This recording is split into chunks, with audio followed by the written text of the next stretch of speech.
নমস্কার। আজ আমরা এমন একজনের মুখোমুখি বাঙালি হিসেবে যিনি আমাদের কাছে গর্বের।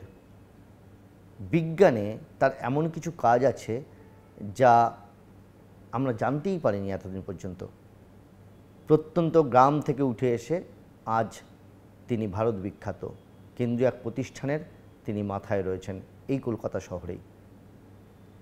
বিক্রমজিৎ বসু, নমস্কার। নমস্কার। আপনার জীবনের শুরুটা আমরা প্রথম জানতে চাইব, যে কোথায় থাকতেন, কীভাবে পড়াশুনো, কী মাধ্যমে পড়াশুনো? আমার জীবন শুরু হয় মুর্শিদাবাদ শহরের বহরমপুরে আমার জন্ম, মুর্শিদাবাদ ডিস্ট্রিক্টে। তো আমার বাবা তখন ওখানে বহরমপুরে রেল স্টেশন মাস্টার ছিলেন। তা বাবা সবসময় ভারতীয় রেলে কাজ করতেন। তো প্রাথমিক বিদ্যালয় আমার হচ্ছে বেলডাঙ্গা বলে একটা ছোট্ট শহর, সেই বেলডাঙ্গা শহরে আর কি রেলের স্কুলে আমার প্রাথমিক শিক্ষা শুরু হয়। তারপরে আমার বাবা কলকাতায় ট্রান্সফার হয়ে চলে আসেন ইস্টার্ন রেল এর বিভিন্ন জায়গায় থেকে। তারপরে ফাইনালি বাবা ফেয়ারলি প্লেস থেকে রিটায়ার করেন। তো আমার জীবনের ম্যাক্সিমাম সময়টাই কেটেছে হাওড়াতে। তো হাওড়া শহরে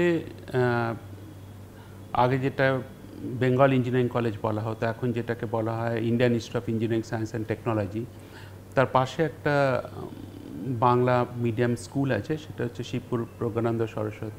শিবপুর শ্রীমৎ স্বামী প্রজ্ঞানন্দ সরস্বতী বিদ্যালয়। সেখানের মর্নিং সেকশন আমি ক্লাস 2 থেকে 4 অবধি পড়ি, তারপরে ক্লাস 5 থেকে ক্লাস 12 অবধি আমি ওখানেই পড়াশোনা করি। তারপরে ক্লাস 12-এর পরে আমি যখন জয়েন্ট এন্ট্রান্সে র্যাঙ্ক পাই, তখন আমার কাছে দুটো অপশান ছিল। একটা হচ্ছে শিবপুর বেঙ্গল ইঞ্জিনিয়ারিং কলেজ তখনও বলা হতো, সেখানে আমি সিভিল ইঞ্জিনিয়ারিং পেতাম। আর একটা হচ্ছে আপনার রিজিওনাল ইঞ্জিনিয়ারিং কলেজ দুর্গাপুর, সেখানে মেটালার্জি পেতাম। তো তখন আমাদের পারিবারিক বন্ধু বলুন বা ফ্যামিলি ফ্রেন্ড বলুন, ডক্টর বিমান ঘোষ তখন শিবপুর বেঙ্গল ইঞ্জিনিয়ারিং কলেজে অধ্যাপনা করতেন। তখন উনি বললেন যে better to take metallurgy RE college Durgapur. তো metallurgy as a subject somehow appeal to me, কারণ মেটালার্জি তে অনেক কিছু করার সুযোগ আছে, এবং সেই জন্য আমি আরই কলেজ দুর্গাপুরে গিয়ে 91 থেকে 95 অবধি আমি বেঙ্গলি বিই করি, যেটা ব্যাচেলর অফ ইঞ্জিনিয়ারিং করি। তারপর 95-এ আমি যখন graduate aptitude test in engineering যেটা বলে গেট পরীক্ষায় আমার 11th র্যাঙ্ক হয়েছিল অল ইন্ডিয়াতে। তখন আমি ইমিডিয়েটলি আমার এম ছিল ইন্ডিয়ান ইনস্টিটিউট অফ সায়েন্স ব্যাঙ্গালোরে গিয়ে আমি এমইটা করি। এবং কারণ ইন্ডিয়ান ইনস্টিটিউট অফ সায়েন্স মনে হয়েছিল যে ওখানে গেলে আমার হয়তো বিজ্ঞান গবেষণার যে গুরুত্ব এবং সেটা আমি আরও ভালো করে বুঝতে পারবো। এই ধরনের পড়াশোনা করে আমরা দেখতে পাই আইআইটি থেকে পাশ করা বা এই ধরনের পড়াশোনা করার পরে অনেকেই দেখতে পাই আমরা ইউপিএসসিতে যাই, একটা অ্যাডমিনিস্ট্রেশনে যায়। আপনার হাতে করে এই বিজ্ঞান গবেষণার কথা মনে হলো? হ্যাঁ, কারণ মনে হয়েছিল যে কারণ ধরুন আমাদের ফ্যামিলিতে আমার বাবারা অ্যাকচুয়ালি একটা অনেক বড় পরিবার আর কি। সেই পরিবারের বাবারা ধরুন 9 ভাই 7 বোন ছিলেন, এবং তারা বাংলাদেশ থেকে যখন আসে তখন আর কি তখন সেই উচ্চশিক্ষার জন্য ইচ্ছা থাকলেও সেই অর্থকরী সুবিধাটা ছিল না।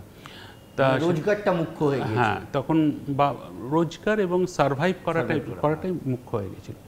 এবং তখন আমার বাবা ছোটোবেলা থেকে বলতেন যে না, মানে যতদূর পারো পড়াশোনা করো, মানে তোমাকে তো আর পরিবার চালাতে হবে না, সেই জন্যই আর কি সেইটা একটা জিনিস। আর আমার মা বাড়ির দিক থেকেও আর কি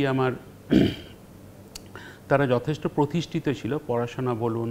এবং আমার মা বাড়িতে ধরুন অ্যাটলিস্ট 2 মেশো পিএইচডি করেছেন তখনকার দিনে, আমার মামা পিএইচডি করেছেন, আমার মাসিরা সবাই পড়াশোনা করেছেন। ফলে আপনি পড়াশোনার দিকে এবং সেখানে একটা মানে তারা যেহেতু অনেক উচ্চ প্রতিষ্ঠিত ছিলেন বরাবরই, ফলে আমার কাছে একটা মানে এগিয়ে যাবার একটা যে প্রচণ্ড। তারপরে বিজ্ঞান গবেষণা কি শুরু করলেন? বিজ্ঞান গবেষণাটা আমি শুরু করেছিলাম বেলজিয়ামে। আমি যখন পিএইচডি করতে যাই ক্যাথলিক ইউনিভার্সিটি লিউভেন বেলজিয়ামে, তো এখানে আমি সিরামিক্সের উপরে কাজ করি।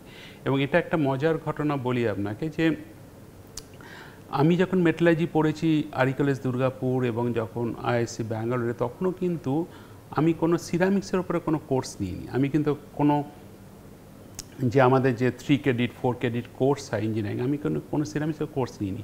আমার সিরামিক্স শেখাটা সম্পূর্ণ আমার মানে সেলফ টট, মানে আমি নিজেই শিখেছি আর কি। আমার ইন্টারেস্ট হয়েছিল, যার মনে হয়েছিল যে না, metallurgy, metals, alloys, still, titanium alloys, এগুলোর উপরে তো অনেক দিন ধরে মানে লোকে গবেষণা করেছে। তার উপর ধরুন স্টিল প্ল্যান্ট আছে আমাদের এখানে, টাইটেনিয়ামে কিছু স্পঞ্জ আয়রন প্ল্যান্ট আছে এবং বিভিন্ন রকম প্ল্যান্ট আছে। কিন্তু সিরামিক সাবজেক্ট আমার মনে হয়েছিল যে সেই হিসাবে আর কি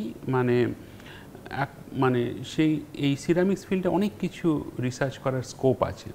এবং তখন আমি একটা ব্রাইট ইউরোপিয়ান কমিশনের একটা মানে আমি একটা ফেলোশিপ পাই, তাতে করে আমি বেলজিয়ামে চলে যাই। এবং বেলজিয়াম তো আপনারা সবাই জানেন যে গ্লাস এর জন্য বিখ্যাত, গ্লাস অ্যান্ড সিরামিক্সের জন্য। তো automatically that attracted my attention, যে বেলজিয়ামে ক্যাথলিক লিউভেনে যখন আমি যাই, তখন আমি ফার্স্ট ইয়ারটাতে পুরোপুরি ধরুন ডেভিড কিঙ্গারির যে সিরামিক্সের বই আছে, যেটাকে আমরা বলি যে বাইবেল অফ সিরামিক্স, সেটা নিজে পড়ে মেটালার্জি ব্যাকগ্রাউন্ড থেকে এসে আমি ওটাকে আরও নতুনভাবে শেখার চেষ্টা করি। আমার PhD advisor professor Omar van der Biest, উনিও আমাকে প্রথম দিকে অনেক হেল্প করতেন সিরামিক সাবজেক্টটাকে বোঝবার জন্য। আমি নিজেই প্রচুর আপনার আমাদের যে জানাপ আমেরিকান সিরামিক সোসাইটি, জানাপ ইউরোপিয়ান সোসাইটি, প্রচুর পেপার আমি পড়তাম।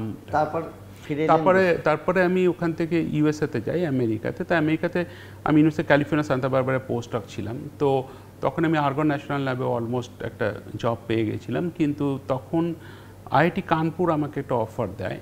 তখন আমার বাবা বলেছিল যে সুনার দ্য বেটার, কারণ আমেরিকা এমন একটা দেশ যেখানে মানে 2-3 বছর করে সারা জীবন লোকে কাটিয়ে দেয়, যে 2-3 বছর বাদে দেশে ফিরে। তখনও আমাদের দেশের সাথে 2001-এর কথা বলছি, সেপ্টেম্বরে আমি যখন ফিরে আসি, নভেম্বর 2001 আমি যখন আইআইটি কানপুরে জয়েন, তখনও আমাদের দেশ কিন্তু অন্য দেশ ছিল। এখন 2025 সালে আমাদের যে ভারত, এখন যে সারা পৃথিবী ভারতের দিকে তাকিয়ে আছে, সেই অবস্থায় কিন্তু ভারত ছিল না। কিন্তু তখন মানে আমাকে অনেকেই বলছিলেন, আমি যখন আমেরিকা থেকে কানপুরে ফিরে আসি, তখন বলছিল যে না, তোমার মতন এরকম অনেকেই ফেরত যায়, কিন্তু 1-2 বছর বাদে আবার সব এই দেশে চলে আসে।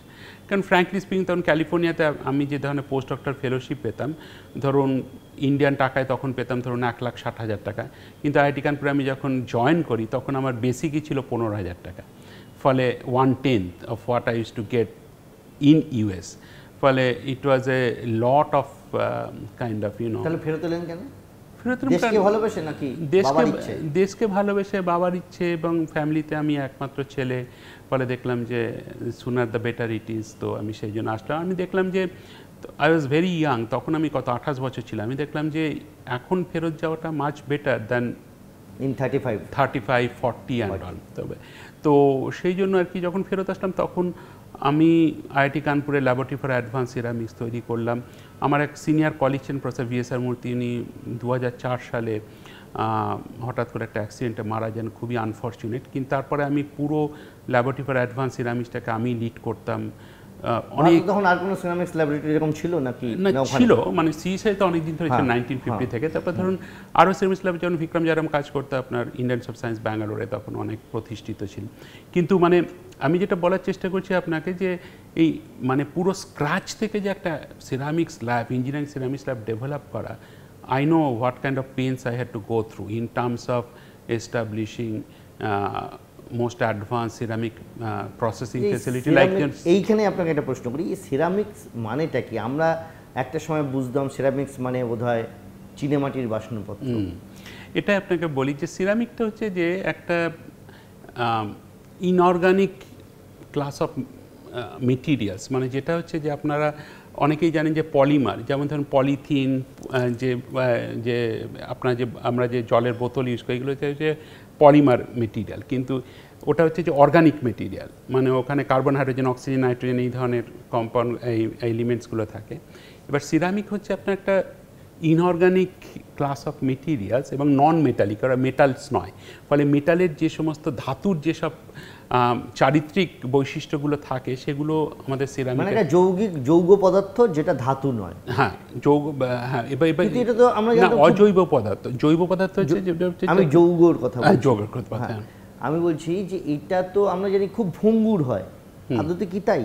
মানে এরকম ভেঙে যায়। হ্যাঁ এটা ভঙ্গুর হয়, আমি বলার চেষ্টা করছি আপনাকে, ওইটাতেই আসছি। তো এই মেটেরিয়ালগুলো কি হয়, এটা খুব মানে হাই টেম্পারেচার প্রসেস করা হয়, বা এটা অ্যাকচুয়ালি ডেভেলপ করা হয় হাই টেম্পারেচার অ্যাপ্লিকেশনসের জন্য। মানে হাই টেম্পারেচার আপনার কথা বলছি, যেমন ধরুন অ্যালুমিনিয়াম অ্যালয়েস বা টাইটেনিয়াম অ্যালয়েস, এদের সব লিমিটেশন আছে। এরা একটা হাই টেম্পারেচার পরে ওরা ইউজ করা যায় না, ওদের ব্যবহার করা যায় না। এবং সেখানে যে সিরামিক্স হচ্ছে একমাত্র মেটেরিয়াল যেটা ইউজ করতে পারবে। মানে আপনাকে একটা এক্সাম্পল দিয়ে বলছি যে স্পেস শাটলের যে সিলিকা টাইলসগুলো থাকে, সেখানে এই টাইলসগুলো সিলিকা দিয়ে করা হবে। সিলিকাটা সিরামিক, এবং সিলিকা টাইলসে কেন করা হয়, কারণ সিলিকা টাইলস দিলে কি হবে, ওটা আপনার 1500-1600 বা আরও বেশি টেম্পারেচারে, যেখানে আপনার স্টিল তো মেল্ট করে যায় 1600-তে, তাই না? ফলে স্টিল তো আপনি ইউজও করতে পারবেন ওই টেম্পারেচার। সেখানে সিরামিক্সই হচ্ছে একমাত্র মেটাল যেটা ইউজ করা যায়।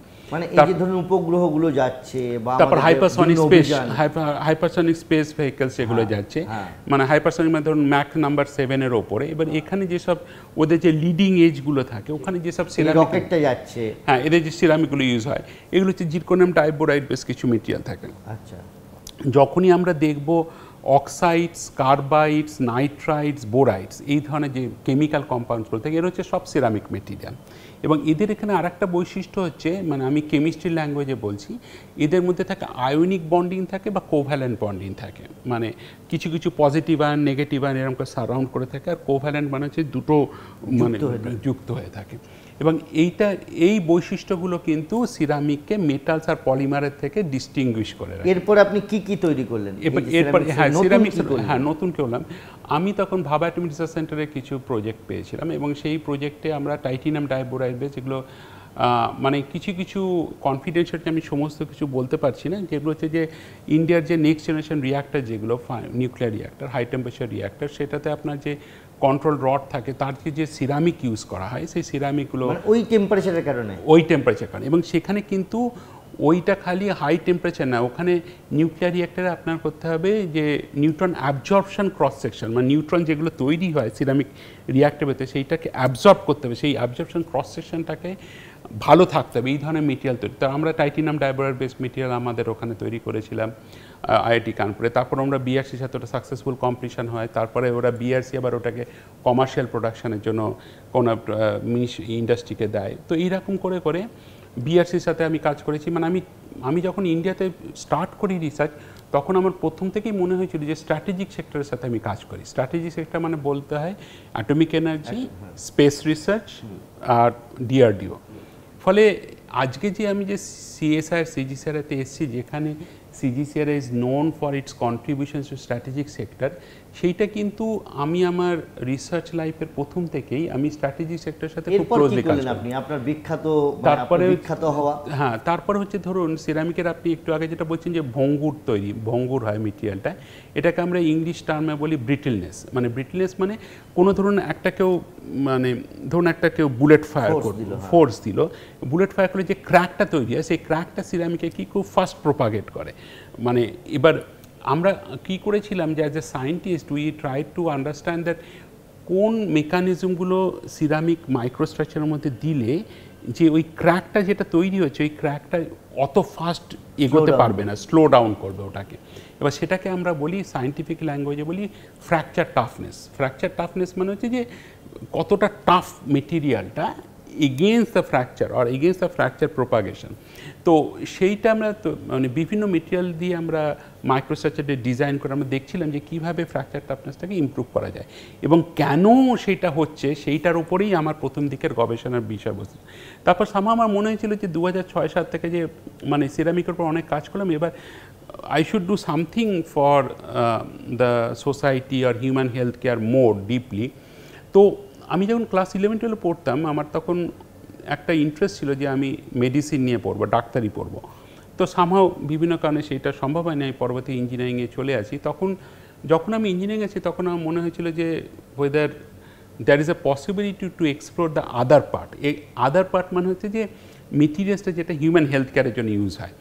তো যেহেতু আমার বায়োলজিটা খারাপ লাগতো না, ভালোই লাগতো 11-12, তখন আমি বায়োলজিটাকে আবার নতুন করে আমি পড়াশোনা শুরু করলাম। আচ্ছা, 2006-07 থেকে। ধরুন for example molecular biology of cell, এটা একটা বাইবেল আর কি বলা হয়, যে মলিকুলার সেল বায়োলজিতে ব্রুস আলবার্স লিখেছেন। ব্রুস আলবার্স আরও অনেক কোঅথার্স, তো আমি ওই বইটা পড়া শুরু করলাম। আইআইটি কানপুর অ্যাকচুয়ালি অনেক ফ্লেক্সিবিলিটি দিত আমাদেরকে নতুন ধরনের সাবজেক্ট টিচ করবার জন্য এমটেক লেভেলে। তখন আমি বায়োমেট্রিক্স বলে একটা কোর্স চালু করলাম। 2006 সালে আমি আইআইটি কানপুরে বায়োমেট্রিক্সের বিশাল বড় কনফারেন্স তৈরি করেছিলাম, যাতে পৃথিবীর বিভিন্ন দেশ থেকে মানে তাবড় বিজ্ঞানীদেরকে আমি এনেছিলাম। তখন ওদের সূত্র ওই কনফারেন্সের পরে আমি ইউএসের সাথে একটা জয়েন্ট বায়োমেট্রিক্স, একটা ইউকের সাথে একটা জয়েন্ট বায়োমেট্রিক্স নতুন করে আবার একটা সাবজেক্টে পড়াশোনা শুরু করলাম, এবং সেই সঙ্গে কোলাবোরেশন শুরু করলাম। এবং সেই সঙ্গে ভারতের যে বিভিন্ন বড় বড় ইনস্টিটিউট রয়েছে যারা বায়োমেট্রিক্সের কাজ করে, যেমন ধরুন শ্রীচিত্রা তিরুনিষ্ট্র মেডিকেল সায়েন্স অ্যান্ড টেকনোলজি, ওর সাথে আমি সংযোগ স্থাপনা করলাম। এবং শ্রীচিত্রা তিরুনিষ্ট্র মেডিকেল, তারপরে আমি অনেকবার গেছি, ওদের বিভিন্ন কমিটিতেও আমি সার্ভ করেছি, এবং ওরাও প্রথম দিকে আমাদের ছাত্রদেরকে কিছু ট্রেনিং দিত। এই রকম করে করে আমি আসলে বায়োমেট্রিক্সে তারপরে ডিপে যাওয়া শুরু করলাম। এবার একটা সাবজেক্টের প্রথম হচ্ছে সাবজেক্টের আন্ডারস্ট্যান্ডিং ডেভেলপ করা। ফলে দুটো জিনিস আপনাকে এখানে বলতে চাই এগেন। প্রথমে কিছুক্ষণ আগে আপনাকে বললাম যে আমি কিন্তু জীবনে কখনো ক্লাসরুমে গিয়ে সিরামিক সাবজেক্টটা শিখিনি, আমি নিজে নিজে শিখেছি। সেকেন্ড আপনাকে বলছি, আমি যে বায়োমেটেরিয়ালস, মেডিকেল ডিভাইসেস, ইমপ্ল্যান্টস, যার উপরে মানে এখন ভারতে আর কি সবাই আমাকে জানে, তো সেই সাবজেক্টটাও কিন্তু আমি কখনো পিএইচডি লেভেলেও কাজ করিনি, আমার মাস্টার্স লেভেলেও কাজ করি। হ্যাঁ, মানে এই সাবজেক্টের উপর আমার পিএইচডি লেভেলেও কাজ করিনি। আমি কোনো আজ পর্যন্ত কোনো ক্লাসরুমে গিয়ে কোনো প্রফেসরের কাছ থেকে শিখিনি। এগুলো সবই হচ্ছে আমার নিজের শিক্ষার ফল আর কি, মানে আমি নিজে আমি শিখেছি। ক্লাসে গিয়ে আপনি শেখেননি, নিজে পড়াশোনা করেছেন। এরপরে সিরামিকের এই এত বড় কাজটা কীভাবে মাথায় এলো, কেন করলেন, কি করলেন? সিরামিকের যে কাজটা আমি যেটা প্রথম আইআইটি কানপুরে যখন আমি শুরু করেছিলাম, আপনাকে যেটা আগে বলছিলাম সেই প্রসঙ্গে বলছি, স্পার্ক প্লাজমা সিন্টারিং বলে একটা নতুন সিন্টারিং টেক, মানে সিরামিকটা না খুব হাই টেম্পারেচার ওটাকে তৈরি করতে হয়, মানে সিরামিকের পাউডারগুলো যাতে বন্ড করে, সিরামিকটা যাতে একটা কনসোলিডেটেড ব্লক হয় যার উপরে আমরা বিভিন্ন পরীক্ষা নিরীক্ষা করতে পারি, তার জন্য সিরামিকটাকে আমাদেরকে সিন্টারিং বলে। আর আপনি যদি কোনো ওয়ার্কশপ, আপনি যদি কোনো কোম্পানিতে যান, সেখানে ওরা বলে ফায়ারিং বলে। ঠিক, এবার সিরামিকের ফায়ারিং হয় সেটা আপনার ধরুন 1400, 1500, 1600 এই ধরনের টেম্পারেচার। তো আমরা স্পার্ক প্লাজমা সিন্টারিং একটা মেশিন এনেছিলাম জাপান থেকে। তো সেই মেশিনটা বোধহয় আমাদের দেশে তখন সেকেন্ড টাইম আমরা কোথাও কোনো একটা শিক্ষা প্রতিষ্ঠানে এনেছিলাম। সেটার উপরে প্রচুর আমরা এক্সপেরিমেন্টস করে যে নতুন ধরনের কিছু নলেজ ক্রিয়েট করার চেষ্টা করেছিলাম, যে কিভাবে খুব ফাস্ট সিন্টারিং করা যায়, হাই টেম্পারেচার সিন্টারিং করা যায়, নতুন ধরনের কম্পোজিট তৈরি করা যায়, এবং তার সাথে কি মেকানিজম হচ্ছে। এবং সেই মেকানিজমটা আমাকে সবসময় আকৃষ্ট করে, কারণ মেকানিজমটা কী জানেন তো, মানে আমরা সায়েন্টিস্ট হিসেবে আমাদের সবসময় এই প্রশ্নগুলোর উত্তর দেওয়া উচিত, হোয়াই অ্যান্ড হাউ, কেন হচ্ছে এবং কিভাবে হচ্ছে আর কি। এবং এই হোয়াই অ্যান্ড হাউয়ের উত্তরে মানে আমরা যেটা চেষ্টা করেছি, সেখানে আমরা অনেক কম্পিউটেশনাল টুলস ইউজ করেছি, যে আমরা ওই স্পার্ক প্লাজমা সিন্টারিংটা মডেল করার চেষ্টা করেছি, যে ওখানে এত হাই টেম্পারেচার, এত হাই হিটিং রেট কীভাবে জেনারেট হচ্ছে, অ্যাকমপ্লিশ হচ্ছে। তারপরে হচ্ছে যেটা আমি করেছি সেটা হচ্ছে যে কিছু, আমি যখন আইআইএসসি ব্যাঙ্গালোরে যাই তখন আমি কি করি, ওই রিসার্চটাকে একটা নেক্সট লেভেলে নিয়ে যাই। ধরুন আমরা বলি ultra high temperature ceramics. Ultra high temperature ceramics মানে হচ্ছে যে ধরুন বিভিন্ন যে বোরাইড সিরামিক্সগুলো যেগুলো আপনার হাইপারসনিক স্পেস ভেহিকেলে ইউজ হয়, তার উপরে যখন গবেষণা করি তখন আমরা আবার ইসরোর সাথে কাজ করি, ওখানে আমরা বলি আর্কজেট টেস্টিং। ফলে আমাদের একাডেমিয়াতে কিন্তু কিছু কিছু টেস্টিং আমরা করতে পারি না, যার জন্য আমাদেরকে ন্যাশনাল ল্যাবে যেতে। একাডেমিক রিসার্চ ল্যাবের কিছু কিছু লিমিটেশনস আছে, যেগুলো ইনহারেন্ট লিমিটেশনস, এবং সেই জন্য আমরা ইসরোর সাথে কাজ করি। এবং সেখানে আমরা যে ব্রাহ্মোস এরোস্পেস লিমিটেড বলে একটা আছে, দেখবেন ইন্দো সোভিয়েত, তারা আমাকে একটা প্রজেক্ট দেয়। ফলে আমার যে বিভিন্ন এই যে মিসাইলগুলোর ব্রহ্মোসের বা এই ধরনের কাজের যে এগুলো সিরামিক যেটা ইউজ করে, সেগুলো যে আর্লি ডেভেলপমেন্ট স্টেজে আমরা এগুলোকে মানে আমরা ইনভলভ করি নিজেদেরকে, কিন্তু ফাইনাল যে ব্রাহ্মস যেটা ইউজ করছে that we do not have any control. কিন্তু আমরা হচ্ছে যে as a scientist, as a researcher আমরা এগুলোকে ডেভেলপ করি এবং যে একটা হোলিস্টিক ভিউ দিই যে কীভাবে এই ডেভেলপমেন্ট পাথটাকে আরও অ্যাক্সিলারেট করা যায়, যে কীভাবে বিভিন্ন টেস্টিংগুলো কখন কোনটাকে করতে হবে এবং সেগুলোর যেমন হাই টেম্পারেচার টেস্টিং বলে। আর বায়োমেট্রিক্সের যে কাজটা ধরুন আমি পরবর্তীকালে যখন শান্তিস্বরূপ ভটনাগর অ্যাওয়ার্ড পাই তখন বায়োমেট্রিক্সের কাজটাই আর কি কমিটির কাছে খুব ভালো লেগেছিল। সেটাতে মেন হচ্ছে যে এই বায়োমেট্রিক্স হচ্ছে আপনার একটা নতুন ধরনের যে মেটিরিয়ালস, ক্লাস অফ মেটিরিয়ালস, যেমন সিরামিক্সটা একটা অন্য ধরনের ক্লাস অফ মেটিরিয়াল, যেমন পলিমারের থেকে ডিফারেন্ট মেটাল। এবং বায়োমেট্রিক্সের যেটা আমার মনে হয়েছিল যে এখানে এটা হচ্ছে একটা ওপেন প্লেগ্রাউন্ড আর কি, মানে এখানে অনেক কিছু এক্সপ্লোর করা যায়। যেমন একটা সেল কিভাবে মেটেরিয়ালের সাথে অ্যাডাপ্ট করছে, এবার সেই সেলটা যখন মেটেরিয়ালের সাথে অ্যাডাপ্ট করছে, আপনি যদি সেলটাকে একটা ইলেকট্রিক্যাল স্টিমুলি দেন, মানে বাইরে থেকে ইলেকট্রিক্যাল, কারণ ধরুন এই ইলেকট্রিক্যাল স্টিমুলেশনের ব্যাপারটা না হেলথ কেয়ারের সাথে ওতপ্রোতভাবে জড়িত। আমরা যে ইসিজি করাই ওখানেও কিন্তু প্রোব দিয়ে ইলেকট্রিক্যাল সিগন্যাল দিচ্ছে, ইইজি করায়, তারপরে এই ধরনের। তখন আমার মনে হয়েছিল যে কিভাবে যে ইলেকট্রিক্যাল সিগন্যাল দিলে সেলসটাকে আমরা যখন একটা মেটেরিয়াল গ্রো করাচ্ছি ওটাকে কীভাবে স্টিমুলেট করা যায়, এবং সেলসটার যে ফাংশান, ধরুন প্রত্যেকটা সেল, আমাদের যেমন বোন আছে, হাড় আছে, হাড়ে কিছু সেলস থাকে, সেই সেলটাকে আমরা বলি অস্টিওব্লাস্ট, মানে অস্টিও মানে বোন, আর অস্টিওব্লাস্ট মানে বোন ফর্মিং সেলস। তা আর একটা সেলের আপনার নাম শুনে থাকবেন খুব, স্টেম সেলস বলে, stem cell therapy, stem cells. তা আমার আইআইটি কানপুরে আমি এই কাজটা প্রথম শুরু করেছিলাম, আইআইএসসি ব্যাঙ্গালোর এই কাজটাকে আরও আমি ডিপে নিয়ে গিয়ে ইনভেস্টিগেট করেছিলাম। সেটা হচ্ছে যে স্টেম সেলস যার নিজস্ব কোনো ফাংশন নেই অন ইটস ওন, আমরা ইলেকট্রিক স্টিমুলি দিয়ে দেখিয়েছিলাম যে স্টেম সেলসটাকে আমরা একবার বোন সেলসে ট্রান্সফর্ম করতে পারি, একবার নিউরাল সেলে ট্রান্সফার করতে পারি, একবার কার্ডিয়াক লাইক সেলসে ট্রান্সফর্ম করতে পারি। মানে ডিপেন্ডিং অন আওয়ার নিড, মানে আমরা সেলসটাকে একটা পার্টিকুলার মেটেরিয়াল সাবস্ট্রেটের উপর গ্রো করাচ্ছি আর বাইরে থেকে ইলেকট্রিক্যাল স্টিমুলি দিচ্ছি। ইলেকট্রিক্যাল স্টিমুলি দিয়ে এই মেটেরিয়ালটা, হ্যাঁ, এই মেটেরিয়ালটা কিছু প্রপার্টি চেঞ্জ করছি যাতে করে ওই সেলসটার প্রপার্টিগুলো চেঞ্জেস। স্টেম সেলসটাকে আমরা বলি ডিফারেন্সিয়েশন, আমরা অ্যাকচুয়ালি সায়েন্টিফিক টার্মে বলি ডিফারেন্সিয়েশন। ডিফারেন্সিয়েশন মানে ওর ভেতরে কিছু কিছু স্পেসিফিক জিন যেগুলো থাকে, ওই স্পেসিফিক জিনগুলো যখন বোন সেলসে যায় তখন ওটা আপ রেগুলেট হয়ে যায়। তো এই জিনিসটা আমরা করি। এবং এটা তো আপনার ধরুন এই যে ক্যান্সার বা এই ধরনের যে বোন ম্যারো ট্রান্সপ্ল্যান্টেশন বা এই ধরনের প্রবলেম, এটা তো ভবিষ্যতে এটা সলভ করতে পারে, ভবিষ্যতে সলভ করতে পারে। এটা চাইতে বড় কথা হচ্ছে যে ইলেকট্রিক্যালি যে মানে এক্সাইটেবল আর ইলেকট্রিক্যালি এক্সাইটেবল যে আর ইলেকট্রোঅ্যাক্টিভ যে মেটেরিয়ালসগুলো হয়, যেখানে আমরা ইমপ্ল্যান্টস তৈরি করি, যে ডিভাইস তৈরি করি, সেই ডিভাইসে আমরা দেখেছি যে electrical stimulation there, but we don't know that why this specific electrical stimulation is important or is needed for these particular applications. তা আমরা ওটার সায়েন্টিফিক বেসিসটাকে ডেভেলপ করার প্রথমে চেষ্টা করেছিলাম। এবং সেখানে আরও একটা জিনিস করেছিলাম, আমরা অনেক মানে অ্যাজ এ সায়েন্টিস্ট আমরা তো খালি এক্সপেরিমেন্ট করলে হলো না, এখনকার দুনিয়াতে আপনার এক্সপেরিমেন্টের সাথে সিমুলেশনও করতে হবে, এক্সপেরিমেন্টের সাথে ক্যালকুলেশন করে দেখাতে হবে যে একটু আগে আপনি যেটা বলছেন হোয়াই, কেন এটা হচ্ছে, সেই কোশ্চেনটার উত্তর দিতে হবে। তখন আমরা অনেক যে আমি যেটা বলি back of the envelope calculation করা, এবং সেইখানে আমার কিছু স্টুডেন্ট আমরা অনেক ইকুয়েশন সলভ করে দেখিয়েছি যে যখন আপনি ইলেকট্রিক্যাল স্টিমুলেশন, তখন সেলের ভেতরে একটা স্ট্রেস তৈরি হচ্ছে। স্ট্রেস মানে হচ্ছে একটা ফোর্সটাকে যদি আপনি কনসেন্ট্রেট করেন সেখানে স্ট্রেস তৈরি, এবার সেই স্ট্রেসগুলো কী করে সেলের ভেতরে বিভিন্ন রকম ফেনোমেনাগুলোকে ট্রিগার করে। এবং সেই জন্য স্টেম সেলসটা কখনো আপনার কিছু কিছু স্পেসিফিক জিন আপরেগুলেট হচ্ছে বোন সেলসে, কিছু স্পেসিফিক জিনস আপরেগুলেট হচ্ছে নিউরাল, এবং এই রকম করে হচ্ছে।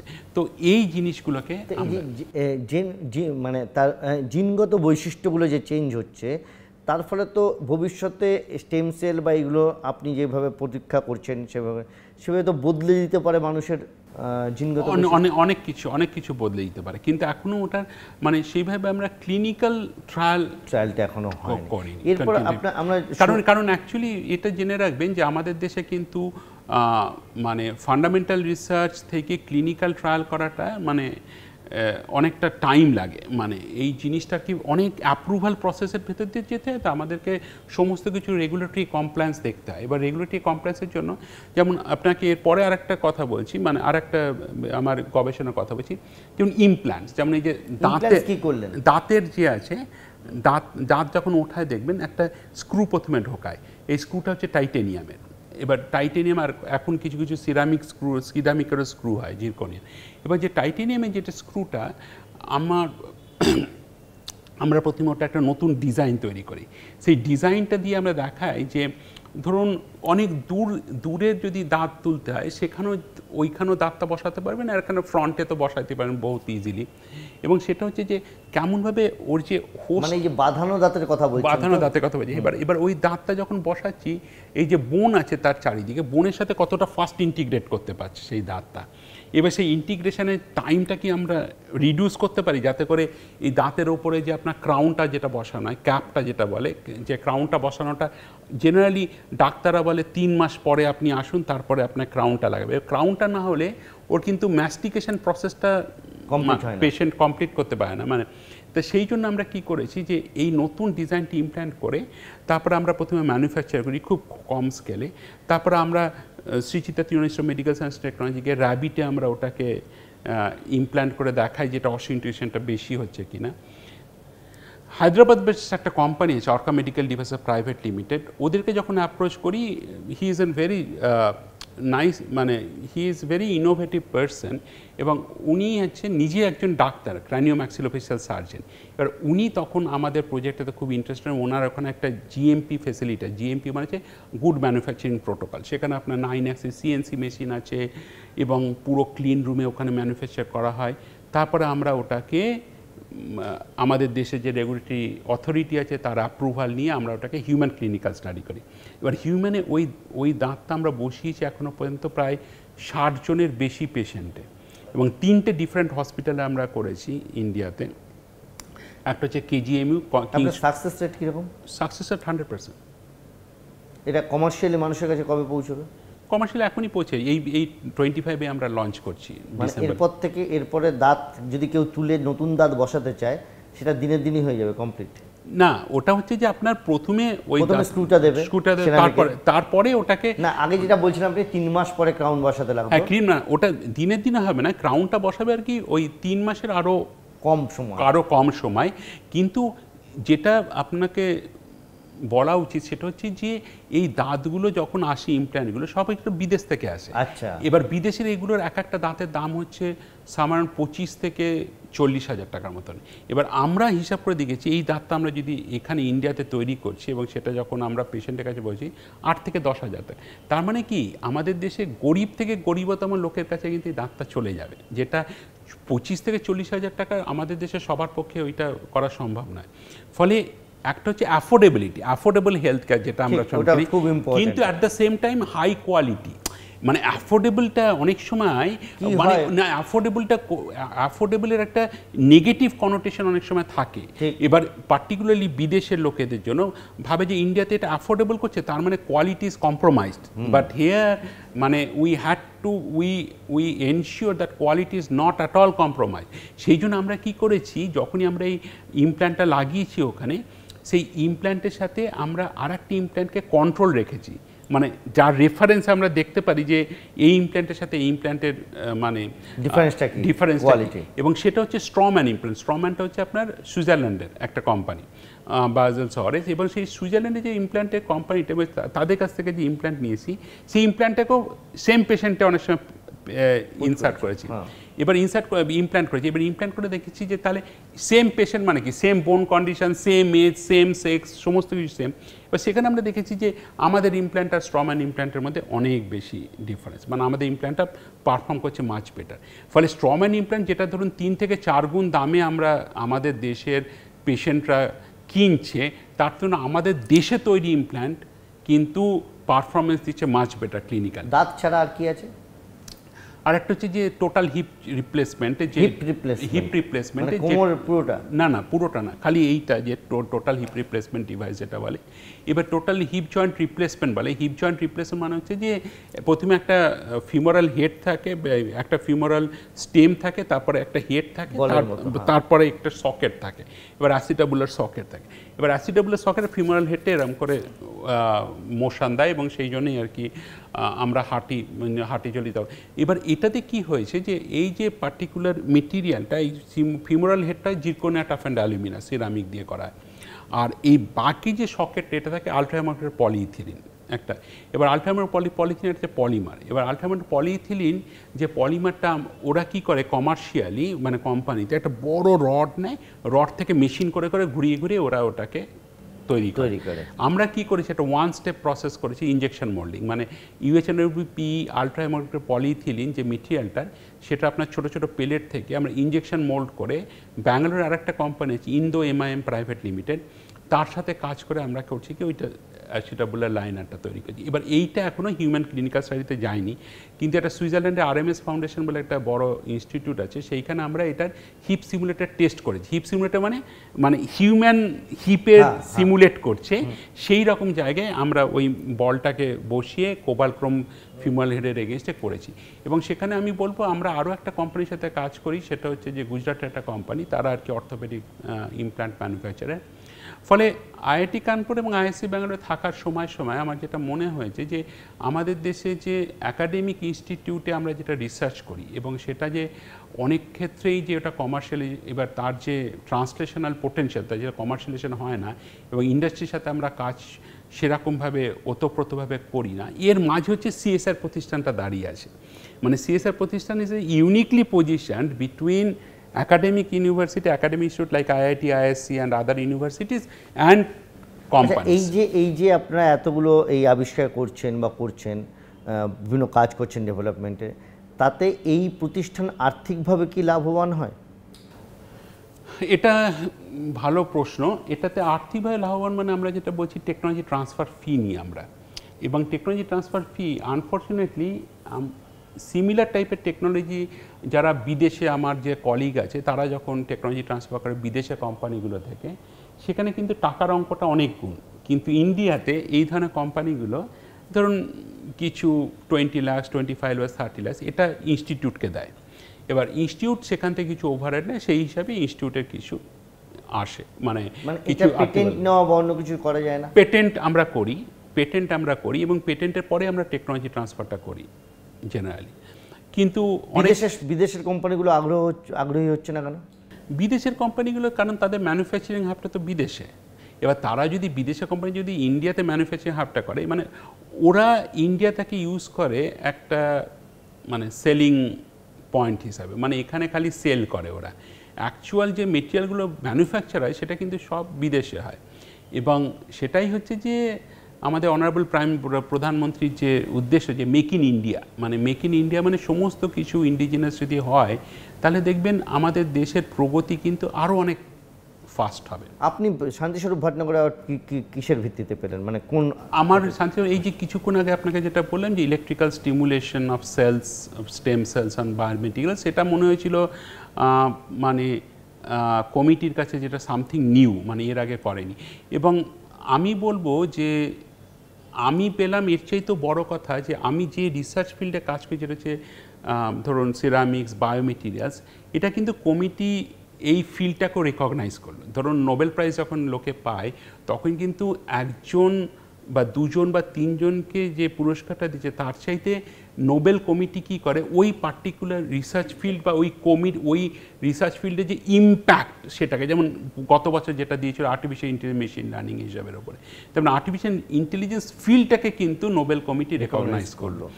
আপনার আরেকটা কাজ শুনেছি আমরা যে হাঁটুর রিপ্লেসমেন্টের এই সমস্ত একটা হাঁটুরটা আমি বলবো যে ওইটা আমরা একটা কেন কোম্পানির সাথে কাজ করছি, যেটা আপনাকে কিছুক্ষণ আগে বললাম যে আলট্রামার্ক পলিইথিলিন, ওটা পুনে বেসড একটা কোম্পানি, ওদের ইন্টারন্যাশনাল অনেক আউটরিচ আছে। তো ওরা কি করছে আমাদের ইনজেকশন মোল্ডিং বেসড যে টেকনোলজিটা সেইটা আমরা চেষ্টা করছি যে যে হাঁটুর যখন রিপ্লেসমেন্ট হয় তখন যে টিবিয়াল ইনসার্ট বা এইগুলো যেগুলো থাকে সেই ইনসার্টগুলো সেম মেটেরিয়াল দিয়ে তৈরি হয়, ফলে whether the same injection molding based manufacturing can be utilized to develop that kind of implant সেটা আমরা কি চেষ্টা করছেন, আমরা এখন চেষ্টা করছি। এখন এটার সুবিধা কি আপনি বলছেন যে আরো বেটার কোয়ালিটি এবং কম দাম, আরো বেটার কোয়ালিটি, কম দাম, এবং এটাতে কি হয় মাল্টিপল যে ম্যানুফ্যাকচারিং স্টেপ থাকে সেটাকে রিডিউস করা যায়, ফলে এর প্রোডাকশন রেটটা অনেক বাড়ানো যায়। এই যে বিজ্ঞান ভিত্তিক গবেষণা আপনারা যা করছেন, বিজ্ঞান ভিত্তিক গবেষণা যা করছেন, সেই জায়গাটায় এই যে আপনাদের যে আমাদের নিয়ম নীতি যে ইন্ডাস্ট্রিজকে আপনারা ফ্যাসিলিটেট করার চেষ্টা করেন, সাধারণ মানুষের কাছে পৌঁছানো যায় না এই মাঝখানের কারণে কি? অর্থাৎ সাধারণ মানুষের কাছে সরাসরি পৌঁছানো, আপনাদের প্রোডাক্ট করা, আপনাদের একটা কমার্শিয়ালি সেটা ভায়াবল হলে সেটা সাধারণ মানুষ অনেক কম পয়সায় পাওয়া, এই জিনিসটা কোনো নীতিগত কিছু পরিবর্তন করা দরকার?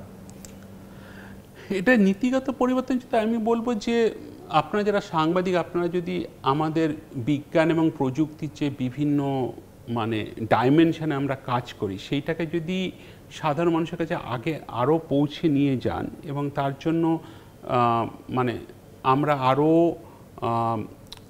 ভালোভাবে জিনিসটাকে যদি বুঝিয়ে বলি যাতে সাধারণ মানুষ এই জিনিসটাকে বুঝতে পারেন যে দেশের বিভিন্ন ক্ষেত্রে কিভাবে আমাদের বিজ্ঞান এবং প্রযুক্তির যে আউটকামগুলো সেটা ইউজফুল হচ্ছে, তাহলে বোধহয় আরও ভালো হয়। এবং নীতির মানে নিয়ম নীতির কথা আমি বলতে পারি যে সেটা হচ্ছে দেখুন মানে এই যখনই আমরা কোনো একটা ইন্ডাস্ট্রির সাথে কাজ করি তখন তো আমাদেরকে তো memorandum of understanding, non disclosure agreement এগুলো তো করতেই হয়, এবং এগুলো না করে তো আমরা তাদের সাথে কাজ করতে পারি না। কারণ ধরুন একটা আমরা সরকারের পয়সায় আমরা গবেষণা করছি, ফলে আমাদেরকে তো সরকারের কাছে দায়বদ্ধতা আছেই যে, এবং সরকারকে আমাদেরকে প্রশ্ন করতেই পারে যে তুমি অন হোয়াট বেসিস যে তুমি এই ইন্ডাস্ট্রিকে তুমি কেন এই টেকনোলজিটা দিচ্ছ, হোয়াই নট সামবডি এলস। তো সেটাকে আমরা বলি expression of interest. Expression of ইন্টারেস্টের থ্রু দিয়ে আমরা যাই এবং সেখানে আমরা বলি যে এই টেকনোলজিটা আমাদের কাছে আছে, whoever is interested they are welcome to take this technology. শেষ প্রশ্নটা আপনাকে করব, বাংলা বাঙালি, বাংলা ভাষা বাঙালি কতটা গর্বের আপনার কাছে এই পর্যায়ে পৌঁছে যাওয়ার পর? বাংলা দেখুন মানে আমি তো বাঙালি হিসাবে নিজে তো খুবই গর্বিত, এবং আমি এই বাংলাতেই বড় হয়েছি, জীবনের 22 বছর অবধি এখানেই ছিলাম, তারপরে পড়াশোনার সূত্রে বা কর্মসূত্রে আমি বাংলার বাইরে আছি। বাঙালি হিসেবে তো মানে ধরুন আজ পর্যন্ত আমাদের দেশে বোধহয় 6 জন নোবেল লরিয়েট, যত 9 জন না 10 জন বোধহয় ইন্ডিয়ান অরিজিন নোবেল প্রাইজ পেয়েছেন। তার মধ্যে 6 জন নোবেল লরিয়েটই হচ্ছে আমাদের কলকাতা বা ওয়েস্ট বেঙ্গলের সাথে মানে যুক্ত না, মানে তারা আইদার পড়াশোনা করেছেন জীবনের ম্যাক্সিমাম, রবীন্দ্রনাথ ঠাকুর থেকে শুরু করে রোনাল্ড রস, সবাই আমরা সিভি রমন এখানে রিসার্চ করেছেন। তো বাঙালি হিসেবে আমার আরও বেশি গর্ব লাগে আমি দেখি যখন এই ইন্ডিয়ান ইনস্টিটিউট অফ টেকনোলজি বা ইন্ডিয়ান ইনস্টিটিউট অফ সায়েন্সে যত পিএইচডি স্টুডেন্ট আছে তার মধ্যে যে মোস্ট ক্রিয়েটিভ মাইন্ডস এরা কিন্তু সব বাঙালি স্টুডেন্ট। তার কারণ হচ্ছে যে ওয়েস্ট বেঙ্গলে যে এডুকেশানটা যে একটা কালচার, যে এডুকেশানটা যে একটা ভালো পড়াশোনা করতে, ভালো শিখতে হবে, এবং সেই জিনিসটা কিন্তু বাঙালির ডিএনএতে আছে, এবং সেই বাঙালির ডিএনএতে আছে বলেই যে একজন মেধাবী ছাত্র সে জানে আমি পড়াশোনা যদি করি, আমি যদি পিএইচডি করি, আমি যদি বিদেশে যাই, এটাই হচ্ছে আমাদের কেরিয়ারের জন্য এটা মেইন আর কি পাথওয়ে। এবং এটা কিন্তু ভারতের অন্যান্য প্রদেশের সাথে আলাদা, কারণ বাঙালি হচ্ছে কোনোদিনই বিজনেস বা ব্যবসা বাণিজ্যের জন্য, বাঙালি চিরকালই ওই পশ্চিমবঙ্গ একসময় বলা হতো যে what Bengal things today India will think tomorrow. এবার সেই পশ্চিমবঙ্গের বুকে আপনি যদি দেখেন যে এই যে ধরনের বড় বড় স্কুলে এবং প্রত্যন্ত গ্রাম থেকে যেসব স্কুল থেকে আমরা স্টুডেন্ট পাই আইআইটিতে বা আপনার ইন্ডিয়ান ইনস্টিটিউট অফ সায়েন্স ব্যাঙ্গালোরে, অনেকের বাবা ধরুন চায়ের দোকান আছে বা আপনার গ্রামের দিকে চাষবাসের কাজ করে, কিন্তু সেই ছেলে আপনার আইএসসি ব্যাঙ্গালোরে গিয়ে পিএইচডি করে জার্মানিতে যাচ্ছে পোস্টডক করতে, এবং মানে তাদের সাথে আপনি যদি কথা বলে দেখেন মানে you will be very very impressed. ধন্যবাদ আপনাকে আমাদের সঙ্গে কথা বলার জন্য।